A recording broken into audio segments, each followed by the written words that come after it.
최근 세계 기상기구가 기후와 연관된 과학연합 기관들에 우리는 잘못된 방향으로 가고 있다라는 보고서를 발표했다고 합니다. 이 보고서는 최근에 발생하고 있는 극한 기후 현상들이 온실가스의 다량 배출에 의한 것이라면서 하루빨리 온실가스를 획기적으로 줄이지 못한다면 엄청난 경제적 피해가 발생할 것으로 예상됐다라고 하는데요. 오늘은 해당 이야기를 좀 다뤄보도록 하겠습니다. 오늘도 함께해 주십니다. K웨더의 반기성 센터장입니다. 어서 오세요. 네, 안녕하세요. 네, 반갑습니다. 그러니까 한마디로 우리가 예측하기 어려운 기후 재난이 빈번하게 촘촘하게 발생하고 있다 이렇게 보면 되는 거겠죠? 네, 그렇습니다. 올해 이제 9월 13일에 세계기상기구에서 예. 발표한 그 보고서를 보면은 훨씬 더 획기적이고 야심찬 조치가 없다면은 기후변화의 물리적, 사회, 경제적 영향은 점점 더 파괴적이 될 것이다. 온실가스 농도가 계속해서 사상 최고치를 기록하고 있음을 보여주고 있다. 파리협정의 1.5도 목표를 달성하기 위해서는 각국의 2030년 탄소 배출 감축 공약이 지금보다 7배 이상 높아져야 한다라고 말을 했고요. 이 보고서를 접한 안토니오 구테우스 유엔 사무총장은 홍수라든가 가뭄, 폭염, 극심한 폭풍과 산불은 점점 더 악화되고 있으며 놀라운 빈도로 기록을 경신하고 있다. 유럽에는 극심한 폭염, 파키스탄에 엄청난 홍수가 났다. 중국, 아프리카의 뿔, 또 미국의 장기적이고 심각한 가뭄, 이러한 재난의 새로운 규모에는 자연스러운 것이 없다. 그것들은 인류의 화석연료 중독의 대가이다라고 경고를 했습니다.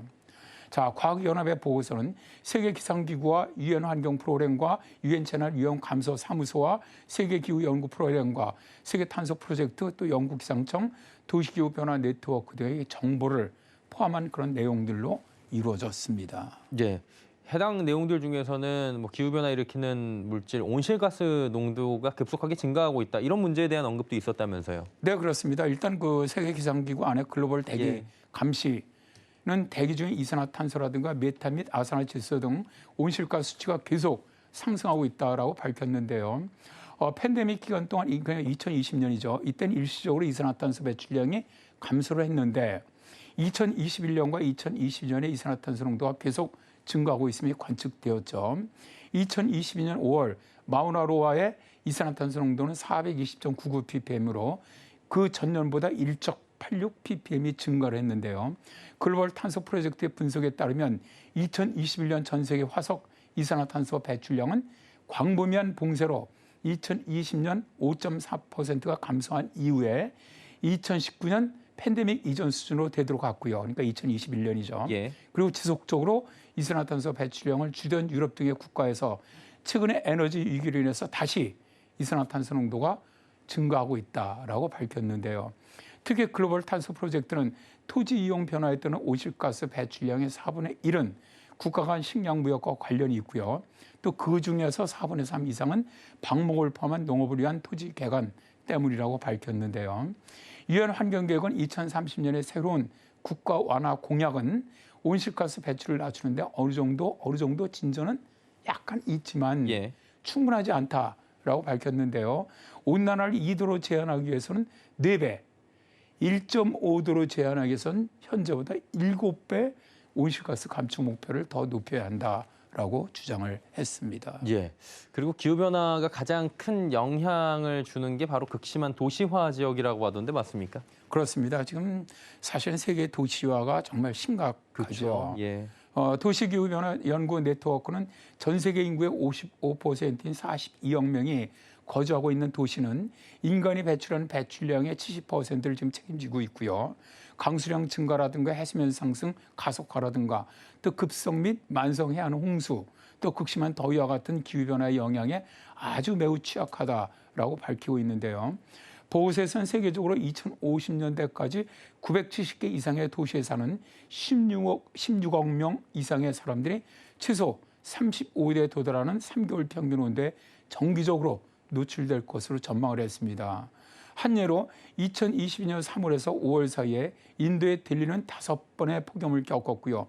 최고 기온은 49.2도에 달했는데 델리 인구의 절반이 저소득 거주지에 살고 있고 극심한 더위에 매우 취약한 상황에서 이러한 폭염 같은 경우는 사회 경제적 공중보건에 엄청난 영향을 미쳤다는 것이죠. 예, 결국에는 이런 극한적으로 나타날 수 있는 기후 현상이 미치는 사회 경제적인 영향은 앞으로 증가할 수밖에 없겠네요. 네, 그렇습니다. 네. 이제 세계 기상연구 계획 같은 경우는 보고서를 통해서 지난 50년 동안 기상 기후 및 물과 관련된 재해수가 5배 증가하면서 매일 2,800억 원 이상의 손실이 발생했다라고 밝혔는데요. 예.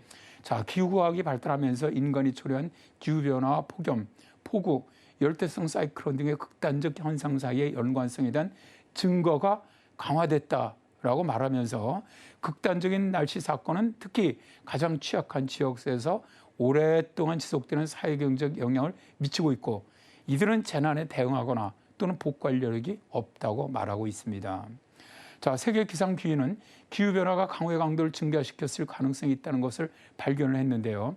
대기가 따뜻해짐에 따라 평균적으로 강수량을 증가를 시키면서 극단적인 폭우가 발생할 것으로 보았죠.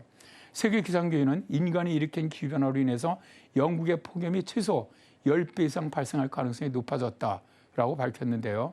결국 폭염은 노약자 등 사람의 건강에 큰 위험을 초래하고요. 사회 경제적 차이에 따라서 더 큰 피해를 발생시킬 수 있다는 것이죠. 현재로서는 이런 피해를 줄이기 위해서 세계기상기구 UN 재난위험 저감 사무소는 33억에서 36억 인구가 기후변화에 매우 취약한 상황에 살고 있는 상황에서 국제사회가 온실가스 배출을 완화할 뿐만 아니라 기후변화라든가 특히 극단적인 날씨와 복합적인 사건들에 적응하기 위해서 정말로 야심찬 행동을 취하는 것이 그 어느 때보다 중요하다라고 말하고 있습니다. 항상 드는 생각이지만 참 지금 환경을 지키기 위해서 마지막 시한이 지금이 아닐까라는 생각을 해볼 수밖에 없는 것 같습니다. 자, 온실가스의 경제적 피해 살펴봤고요. K웨더의 반기성 센터장이었습니다. 고맙습니다. 네, 감사합니다.